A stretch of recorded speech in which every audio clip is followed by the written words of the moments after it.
Semestinya dengan persoalan ini kan menambah keyakinan hakim, ini perkara tidak bisa dibuktikan, ya kasihlah fasilitas itu penangguhan. Sudah sejak pertama minta nggak dikasih, kedua nggak dikasih.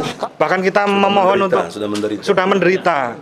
Kita memohon untuk penangguhan penahanan itu bukan kita mengada-ada, tapi itu sesuai dengan undang-undang.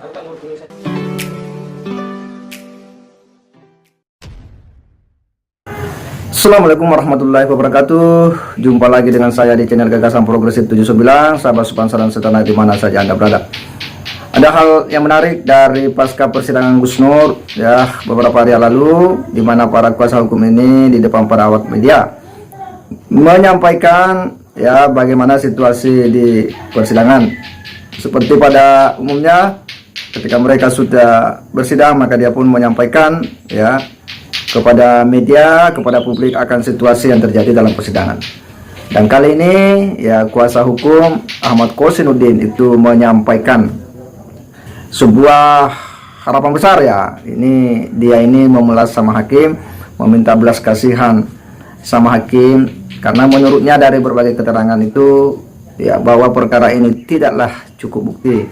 Maka seharusnya hakim ya dengan nada rendah Ahmad Kosinuddin meminta agar ini dilakukan penangguhan penanganan, karena sudah beberapa kali ya menurutnya ini diajukan agar dilakukan penangguhan penanganan ya dengan sejumlah pertimbangan ya keluarga dan sebagainya. Dan dia pun ya menyampaikan bahwa memang dari fakta-fakta persidangan yang telah terjadi ya ini menurutnya tidak cukup bukti untuk kemudian menghukum ya. Maka penangguhan penahanan itu terus diajukan tetapi tidak pernah digubris oleh hakim. Untuk lebih jelasnya mari kita simak pernyataan daripada Ahmad Kosinuddin ini. Semestinya dengan persoalan ini kan menambah keyakinan hakim, ini perkara tidak bisa dibuktikan, ya kasihlah fasilitas itu penangguhan. Sudah sejak pertama minta nggak dikasih, kedua nggak dikasih. Kalau sejak awal ya bilang mohon maaf, kami menyimpulkan setelah bersepakat menyatakan tidak memberikan penangguhan terhadap Gus Nur. Selesai, nggak apa-apa, jangan di PHP kami ini. Ya, enak nggak digantung? Nggak enak. Jadi maksud saya, tolonglah berilah teladan dalam proses Allah. Ini dilihat seluruh rakyat loh. Janganlah kita kemudian memberikan teladan yang tidak baik, dan itu akan menjadi legacy. Legacy ini bahaya kalau jadi legacy. Terakhir, mohon doa dan dukungannya agar kami tetap istiqomah dan diberikan perlindungan oleh Allah SWT, dimudahkan urusan rezekinya, diberikan kesehatan, panjang umur, dan tetap istiqomah memperjuangkan kebenaran. Takbir. Wassalamualaikum warahmatullahi wabarakatuh. Jadi kalau kita tarik mundur lagi dari pertama kali kita bersidang, dari saksi pertama, saksi pelapor, kita kapasitasnya sudah meragukan semua. Jadi jelas bahwa ini adalah kasus kriminalisasi yang dilakukan kepada Pak Bambang Tri dan Gus Nur. Ini jelas sekali, motifnya sangat jelas sekali. Yang kedua tadi yang kita sampaikan di persidangan juga bahwa kita tetap menanyakan bagaimana seorang terdakwa yang belum jelas hukumannya kok sudah ditahan. Bahkan pernah juga ditahan yang tadi disampaikan Gus Nur sampai teriak. Itu kan ungkapan kekecewaan beliau. Beliau ini tidak salah merasa seperti itu, tapi kok sudah dihukum. Jadi peradilan di sini itu tidak mengedepankan asas praduga tidak bersalah. Seharusnya itu yang dikedepankan dulu, bahwa terdakwa ini belum tentu bersalah, jangan dihukum dulu. Ini sudah dihukum. Bahkan kita memohon sudah menderita. Kita memohon untuk penangguhan penahanan itu bukan kita mengada-ada, tapi itu sesuai dengan undang-undang. Itu yang pertama. Ya, itulah yang disampaikan oleh para pengacara daripada Bambang Tri dan Sudi Nur ini. Dia punya harapan dan permintaan terhadap hakim agar betul-betul dilakukan penangguhan penahanan ya. Karena bagaimana situasi yang terjadi pada Gus Nur ya kurang lebih 3 bulan beliau itu sudah yang menjalani ya masa-masa penahanan yang tentu sejumlah problematika ya yang dialaminya, yang kemudian ya membuat ya kuasa hukum ini memelas ya belas kasihan daripada hakim agar dilakukan penangguhan penahanan ya. Karena menurutnya ini sudah berkali-kali dimintakan penangguhan penahanan, tetapi hakim tidak pernah memenuhi ya permintaan daripada para kuasa hukum ini.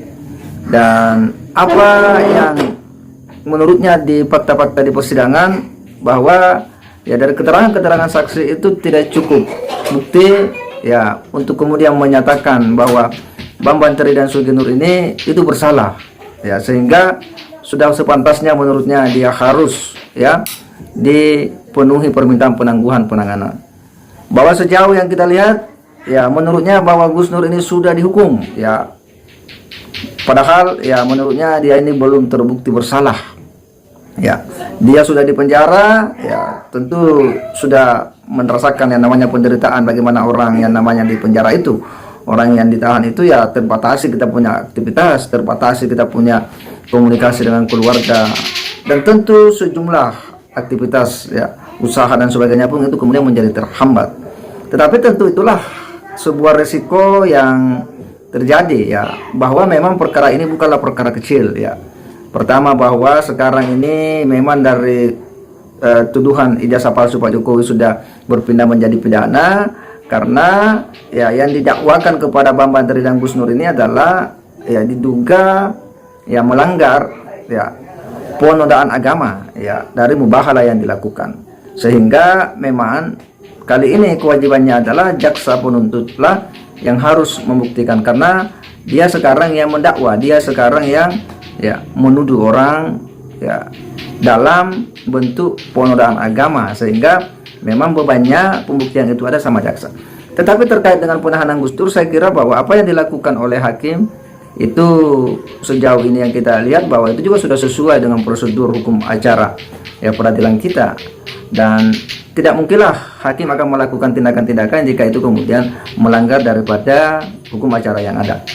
Dan apa yang dilakukan oleh pengacara untuk memintakan penangguhan itu juga adalah hak dari kuasa hukum untuk kepentingan klien. Tetapi apakah itu dipenuhi atau tidak, ya saya kira itu adalah kewenangan daripada hakim. Tentu tidak bisa dipaksakan ya, karena tentu ada pertimbangan-pertimbangan hukum tertentu kenapa permintaan penangguhan itu tidak dipenuhi, atau kenapa permintaan penangguhan itu harus dipenuhi, dan itu tentu sepenuhnya menjadi otoritas hak daripada hakim. Kita hanya berharap bahwa ya persidangan ini betul-betul bisa secepatnya clear dan memberikan keputusan yang memberikan kepastian hukum terhadap kasus yang ini. Semuanya memang bukanlah perkara kecil, karena ini adalah perkara mubahalah yang ini juga ya terkait dengan tuduhan ijazah palsu Pak Jokowi sebagai seorang kepala negara, sehingga memang ya ini menuntut kehati-hatian kepada kita semua, kepada publik ya, untuk menyikapi persoalan ini. Dan kita berharap bahwa ada keputusan pengadilan yang memberikan kepastian hukum terkait dengan perkara yang telah menyita perhatian publik ini. Saya kira demikian. Wassalamualaikum warahmatullahi wabarakatuh.